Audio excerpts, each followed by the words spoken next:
My first video of the year showcased a wash and spritz of the best Porsche currently has to offer, but this one will instead feature a more in-depth jobby of the best they used to offer. So stick around to see me thoroughly get to grips with a recently restored but still a bit grubby, freshly reimagined 40-year-old Carrera RS.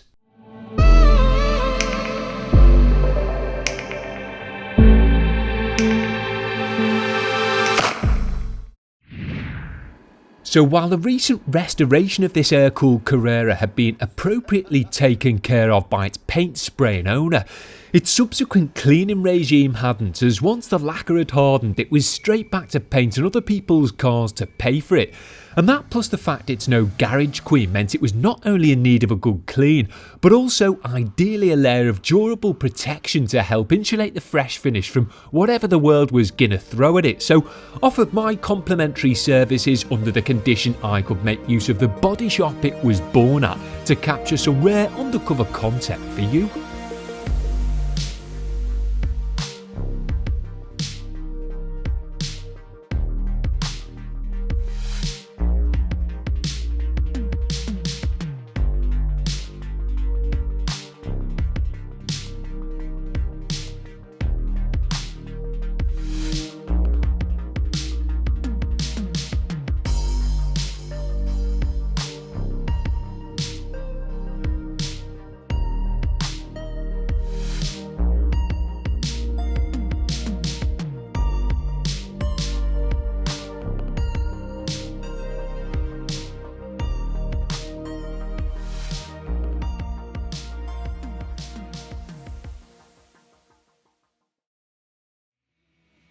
Now, although I would be polishing and protecting the Porsche inside, still had to treat it to a thorough wash outside first. And while the broken glass, noisy bin lorries, roaming riot police and passing members of the public certainly didn't make it the perfect place for filming, it was the unforecast drizzle that really put a dampener on things. But such are the ways of the working class hero, so just sucked it up and made the best of what I had to hand, which, to be fair, was an endless supply of builder's tea coupled with unlimited use of the bog, a urine-soaked old phone box for at least keeping my bottle bag dry, and an invitation to see some foreign birds riding motocross bikes a bit later on in the week.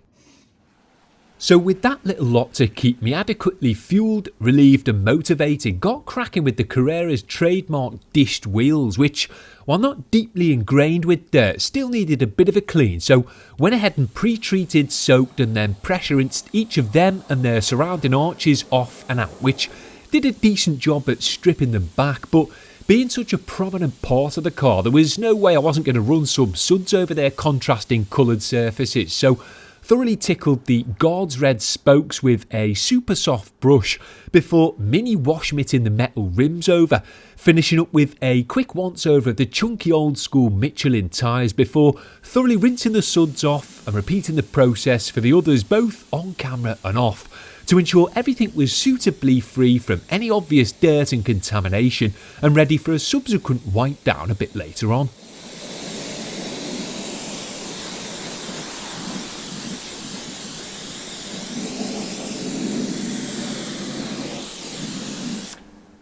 Being quite exposed, the freshly rebuilt engine was then covered with a sheet of plastic to keep suds and pressurised rinse water off it during the wetter than they should be washing stages, which were kicked off with an all-encompassing pump spray applied pre-cleaner to cut through the month or so's worth of winter road grime that the car had accumulated from its daily commuting duties, followed by a liberal application of thick snow foam to prevent the more potent stuff being rinsed off by the rain before it had had a chance to break up and disperse the dirt. And the only real benefit of working in the drizzle that I can personally think of is that you don't really have to worry about chemicals like this drying on the surface and can comfortably leave them to soak for however long you see fit, which in this case was just long enough for me to grab some shaky-handed smartphone shots to momentarily break up the static overhead footage before it was reinstated for a methodical rinse which was performed at a more mild half pressure,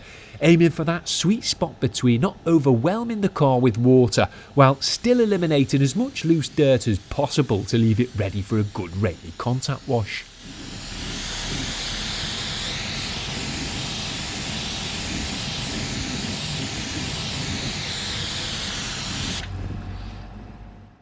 I chose to wash the Carrera over with some Meguiars Abrasive Wash Plus, which I saw as a sort of decontaminative alternative to claying and fallout removing, which to be honest I don't think this fresh paint really needed. So went ahead and thoroughly contact washed all parts of the compact little car over with the lightly abrasive suds, intentionally being a bit more hands-on than I would be when performing, say, a routine maintenance wash, to ensure it was thoroughly stripped back of any remaining dirt and contamination that the pre-wash hadn't shifted and that a more slick and lubricious shampoo might have struggled to. And while I'm used to working on more modern Porsches on private driveways, their lines haven't really changed much in 60 years, so despite being half the size of a newer 911, as an ex-roadside valeter still felt right at home publicly exfoliating this one.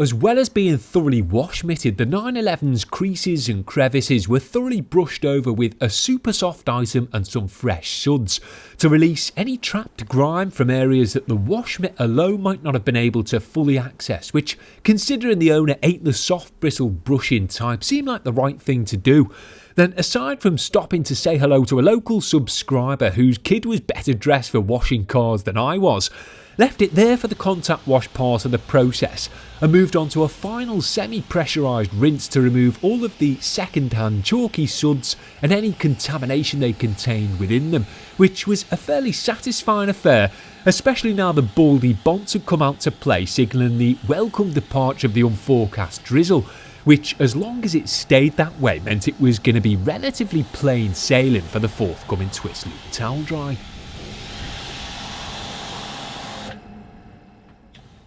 So a medium-sized twist loop towel was all that was required to adequately dry the exterior surfaces, which was a nice, less laborious change, as most modern-sized motors require at least one large one. And because I didn't want to be rattling lingering rinse water free during the subsequent vibratory machine polish, made sure I spent some time methodically working all parts of it over from top to bottom here, again deliberately being a bit more hands-on than I would be when drying things in a gentle maintenance manner, as the priority was simply removing water, not over cautiously pampering paintwork that was going to be machine polished anyway.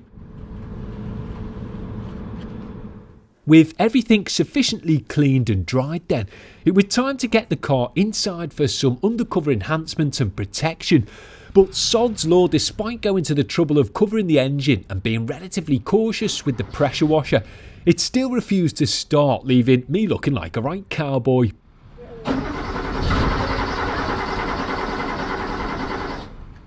Now, thankfully the owner wasn't too fussed and was confident it'd be fine once it had had a chance to properly dry out, but it still meant everyone down in tools to help push it inside. But such are the joys of trying to get stuff done with quirky old cars on camera. No doubt if I hadn't bothered to cover the engine and just blasted it off in blissful ignorance, it would have fired up just fine.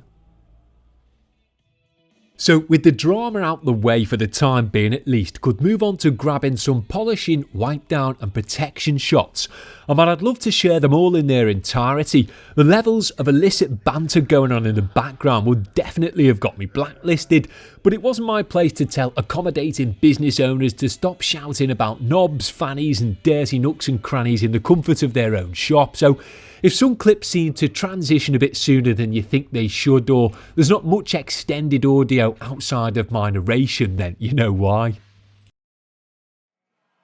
Now, while the Carrera had obviously been flatted and rotary polished after being painted, still reckoned a thorough single stage polish in direct random orbital fashion could serve to further refine the finish, so got to work with the old Flex, which still performs well and so see little need to replace it. A few foam pads and a moderate cut compound that I know from experience finishes down well, as well of course as a few fresh microfibre buffing towels for residue removal, to steadily get the paintwork as buffer trail, light swirl and flat spot free as it could realistically be, before locking that relatively defect free finishing with a durable ceramic coating. We had originally planned for me to polish and coat the car inside the well-lit and heated paint booth, but with it not being currently manoeuvrable enough to comfortably get it in, had to sort it where it was. but considering it was me that had thrown the damp spanner in the works to begin with, couldn't really complain. But to be honest, it was still a damn sight better than having to do it outside, so settled in for the long haul, as while only compact, there was still plenty of classic curves to traverse, which all takes time. And although after the polishing was finished I would be thoroughly wiping things down with an IPA spray prior to coating, obviously still ensured I buff back all of the visible residue after machining each section here. I didn't go to the trouble of masking things up here, partly because I couldn't be bothered, but also because I know the foam pads and non-chalky polish I was using here wouldn't leave anything behind on the surrounding unpainted parts that couldn't easily be wiped away. Plus, being a kid who had a natural flair for keeping it between the lines, quite enjoy having to be that little bit more attentive around the edges. But if you prefer a bit of backup to help you get every last millimetre of paint polished, then feel free to go ahead and fully tape up whatever you're working on until your heart's content. So once the main areas are being tended to with the standard 5.5 inch pad, switch to a 4 inch setup using the interchangeable backing plate system, which is something I still find convenient about working with this old machine, to polish a few of the less easily accessible and compact parts. And while the old step down solution does admittedly look a bit clumsy and top heavy, still works well so long as you let the weight of the machine do the work for you and don't bear down on it too much, which could potentially lead to the exposed backing plate catching the paintwork. But in all the years of using it, I've never managed to do that, so don't personally have any reservations about giving it the light of day. Now, while a machine that kills two birds with one stone is great, you're not realistically going to find one that can kill three, so if you want the smallest and tightest areas tending to, are likely going to have to get to grips with a cordless micro polisher, which for the most part are a breeze to use and so serve to effortlessly fill in the remaining tight spots a treat, with this one proving to be particularly useful for getting into the most recessed part of the boot lid, which the bodyshop rotary hadn't been able to adequately access and so still remain quite flat. Then once I got in as tight as I realistically could with the machines, which all in all I'd probably spent the equivalent of a full day doing, as this was filmed intermittently across a few of them, downed power tools to finish up the single stage enhancement with the most advanced tools of the lot, as believe it or not there is still a place for elbow grease in this world, and assuming you regularly wash your hands with mild green fairy liquid to keep them soft and supple and don't don a ball and chain band on your finger when detailing, haven't got to worry about them clattering up against the finish as you do with machines.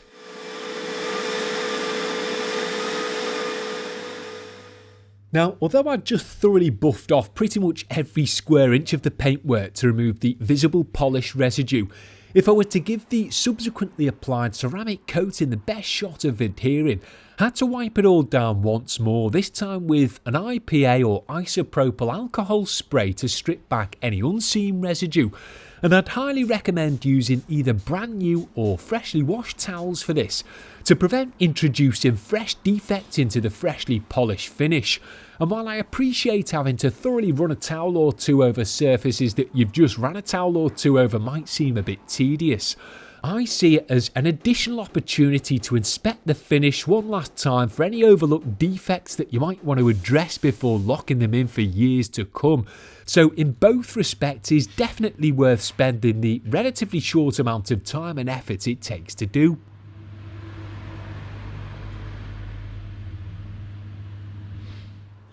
After cleaning, polishing and prepping the Porsche, it was then finally time to thoroughly protect its exterior painted panels with some of Autobrite Direct's Ceramic Shield Light, a dedicated 3.5H hardness 3-year coating formulated to be a bit more user friendly than their 9H 5-year Pro offering. And with me not being a seasoned ceramic coating guru, and the car not likely to have been treated to any kind of dedicated protection had I not been hanging around like a bad fart offering to feature it for free, the light stuff suited the both of us just fine. So while the directions recommend applying 4 to 5 drops of the product to the supplied applicator, when testing it out on another car off camera, I had a bit of trouble achieving adequate coverage across the first few sections with that amount, so decided to apply a bit more of it up front here to ensure a sufficient and streak-free application right off the bat. It was laid down over workable sections of the freshly polished finish in the usual crosshatch fashion, which is intended to provide a nice uniform application with no spots going untreated, which would be more likely to occur if you were just to randomly work it over the surface in a haphazard manner. Then once applied, it was given no more than a minute to sit on the surface for its strong solvent carriers to evaporate away, before the excess of what was left behind was first removed or levelled with a fresh general purpose towel, which helps to reduce the likelihood of stubborn high spots being left behind, before finishing up with a final buff over with a more plush towel just to ensure the surface was sufficiently slickened up. And it makes sense to me to use 2 different towels, or at least 2 different coloured towels, to help you accurately keep track of which has been used for what. It was a bit tricky to see the coating on the crispy white surface here, and with no discernible rainbowing effect to prompt removal, I was essentially going it blind in most places. But I was confident that if I kept the application and removal relatively ordered, should be okay. But I did keep a small Scangrip inspection light to hand for the final buff as a bit of an insurance policy. And speaking of buffing things back, unlike with waxes or sealants, when working with coatings, you're looking to strike a delicate balance between removing enough product so as not to leave any unsightly high spots and smears behind, but not too much so that you essentially remove all of it, rendering the process pointless, which I guess can only really come with the experience of repeatedly getting hands on. It's also worth keeping in mind that in return for achieving potentially years worth of durable protection with a ceramic coating, you may well have to juggle a number of factors in the moment, from temperature to humidity and even towels and applicators. So to prevent the process going from breezy to ball achy in a matter of minutes, it's important to try and control your environment as best you can, closely follow the product's instructions, and finally only commit if you know the car's going to have adequate time to fully cure afterwards, which thankfully this 911 was confident the chemicals in the coating would have thoroughly cross-linked by the time the next batch of rain inevitably arrived. Now, if faffing with dedicated coatings doesn't tickle your fancy, then something like this relatively new glass-bottled sprayable 12-month coating from Autobrite might just. While I only spritzed it over a couple of the wheels here to get a quick feel for it, it was unlike any other sprayable ceramic-enriched product I've used before, so is probably worth trying to properly get to grips with on camera, as if it happens to be up my street, may well be up yours too. But in terms of protecting the car, that was pretty much it. As I say, I don't profess to be a ceramic coating king, but still think the few hours I spent on these painted panels had helped to add a third dimension to both the car and the video, rather than me simply wrapping things up with a basic spritz, as I usually would. With the wheels thoroughly wiped down, I couldn't overlook those chunky old school tyres, so although their finish is quite smooth and shiny as standard, worked some of Swissvax's water-based new dressing over the surface with a flat brush, which both came as part of a complimentary wheel cleaning kit that I didn't get to fully feature in my GT3 RS first official wash vid back in January, so thought why not try it for the first time in years here. Once it had been applied, it was given the time it took to dress the rest of the tyres and wipe any excess from the edges of the shiny dishes to soak prior to being lightly buffed back to ensure they didn't look too wet and glossy, before quickly washing my hands off camera so I could then move on to wrapping things up with a thorough glass clean in non-smeary fashion. So keeping the protective theme going, I used some Glaco glass cleaner which contains a water repellent to ensure that rain would bead up on that as well as the freshly protected paintwork. First using a basic lint-free glass cloth to methodically spread the cleaner over the surface and disperse any body shop dust, water spots, smears and damp patches on the inside of it which had been bugging me since I first saw the car, before thoroughly buffing it back with a clean, dry, general purpose towel to remove any light product residue and impart a comparatively crystal clear finish, which, being a lanky 6-footer, always requires some contortionism for the inside of compact cabin glass. Then, with the car still needing some fettling to get it fired up and moved outside, had no choice but to call it a day there. It's not far off that, I don't think. Now, while bringing pure white paintwork to life can be a challenge, with enough time spent you can have it looking brighter, fresher and crisper than most other colours. And while the engine of this little air-cooled Carrera might not have been particularly grateful for its inadvertent damping down, I think the body definitely appreciated being taken to the next level, as it was now thankfully starting to glow. The various products put to use here seem to combine to do a decent job, and while it was great to be undercover for a change, as I say, the more you can control your environment when polishing and coating cars, then the easier the process will be and the longer the results should last. So with that obviousness stated to round things up, all that was left to do now was take the Porsche for a quick spin out in the uncontrolled environment to thoroughly warm it through and grab a few parting aftershots for you.